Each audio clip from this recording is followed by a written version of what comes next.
Welcome to the Rodney O'Hepstein Show. I am your host, Rodney O'Hepstein. Today I'm going to talk about nutrition. Nutrition. It's important. It's important. No, it's not important? You don't think it's important? Well, you have your beliefs. I have mine. Feel free to... It is important. You know what? It's important. You're going to stay here and listen to this entire thing. You're going to stick around, okay? Nutrition's important. And basically, I think we take a narrow view of the whole thing. You know, we look at nutrition from the standpoint of proteins, carbohydrates, fats, vitamins, minerals, limiting your intake of cholesterol, sodium, saturated fat, etc. We need to look beyond that. That's misleading. The science is essentially, it's undeveloped. It's incomplete. It's misleading. The effects of nutrition on the human body are very complex. Don't limit yourself to those variables and think you know. You don't know. You don't know. That's why it's important to account for the wisdom, the ideas that have been accumulated over time by people when it comes to what makes up a good, balanced, healthy, complete diet. Don't just discard that. Modern Western science and medicine, I don't want to go so far as to say they're trying to discard that, but they're not focusing in on it. They're not considering it important. It is important. People have learned a lot over hundreds and hundreds of years. They didn't have science in the traditional sense, but they know. So the problem is that we're taking this modern science and we're getting rid of everything else, but we don't realize the limits of modern science. When it comes to nutrition, there are limits. Which brings us to the book Nutrition and Physical Degeneration by Weston A. Price, a dentist who traveled around the world in the 1930s. He examined people living in isolated societies, leading primitive lives. And what he found was that they had excellent teeth. They had excellent teeth. They didn't have any dentists, but their teeth were well above the standard of the modernized world. Interesting. That should have been big news. It wasn't, though. It should have been on the front page of the newspaper. You know what? I'm going to buy some 1930s newspapers, and I'm going to freaking bump the headlines off of there and put something in there about Weston Price's discoveries. That's front page news now. I'm revising history.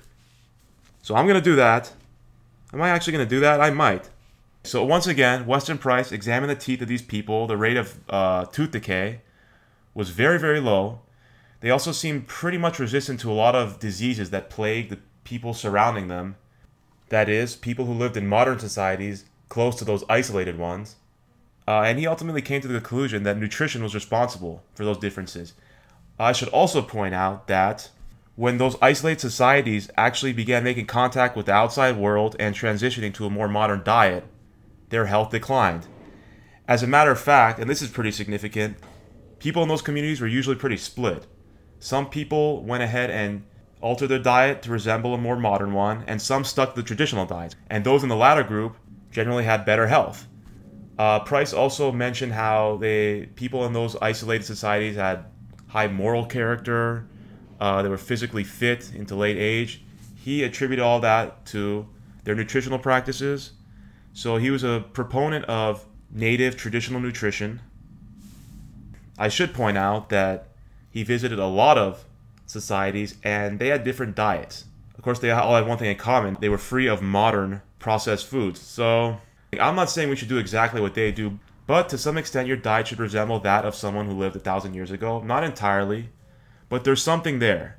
So don't just focus in on what I mentioned earlier, those various nutrients, micronutrients, macronutrients.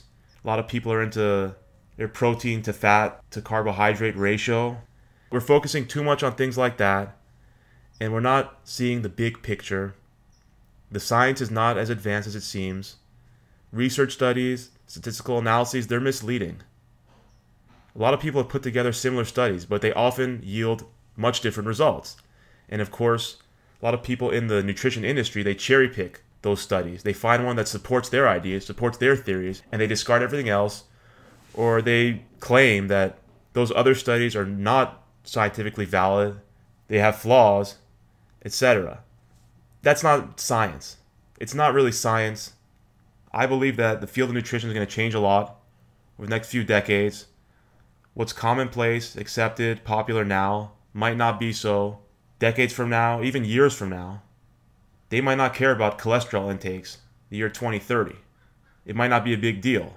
So, the book is Nutrition and Physical Degeneration by Weston A. Price, DDS.